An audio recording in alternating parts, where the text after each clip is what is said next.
Bonjour tout le monde. Alors pour cette deuxième vidéo sur comment comprendre l'intelligence émotionnelle, aujourd'hui nous allons parler de comment se libérer de la tyrannie du QI. Car oui, on a longtemps, très longtemps considéré que le QI quotidien intellectuel était le meilleur garant de la réussite. Et bien que nenni au bout du compte. Car l'intelligence théorique ne prépare pas du tout l'individu à gérer les difficultés de la vie et donc à développer des relations harmonieuses avec les autres. Alors, nos institutions scolaires dressent justement l'étendard d'un QI super élevé. Il ne peut cependant à lui seul garantir le succès, justement potentiel et continu d'une carrière. Ça veut rien dire.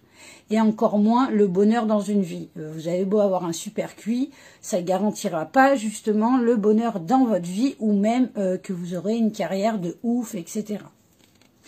Alors, l'intelligence émotionnelle se mesure par le QE, donc le quotient émotionnel, et peut donc se définir par 1. La compréhension et la gestion de ses émotions.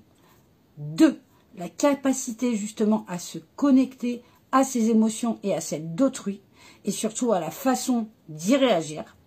3. La capacité à gérer les relations humaines.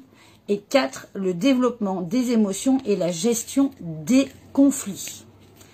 Voilà donc pour la libération de la tyrannie du QI. Surtout, ne vous mettez pas des barrières en pensant parce que j'ai pas un QI élevé, tatata, non. Il y a énormément de gens qui n'ont pas un QI très élevé et pourtant qui réussissent des carrières en continu, des carrières longues, etc., etc. Et pareil, comme je vous l'ai dit, encore moins parce que vous avez un QI bas ou un QI super élevé, voilà, ça voudra dire que vous aurez du bonheur dans votre vie ou pas. Ça veut strictement rien dire. Pendant des années, on nous a bassiné en disant « Ouais, mais si vous avez un QI élevé, ça veut dire que vous êtes très intelligent. Si vous avez un QI bas, ça veut dire que vous n'êtes pas intelligent. » Ça n'a rien à voir. Et encore moins au niveau émotionnel, comme je vous l'ai dit tout à l'heure. Parce que l'intelligence émotionnelle se mesure par le quotient émotionnel et non par le QI. Voilà pour cette petite vidéo sur la libération de la tyrannie de QI et c'était important de le dire.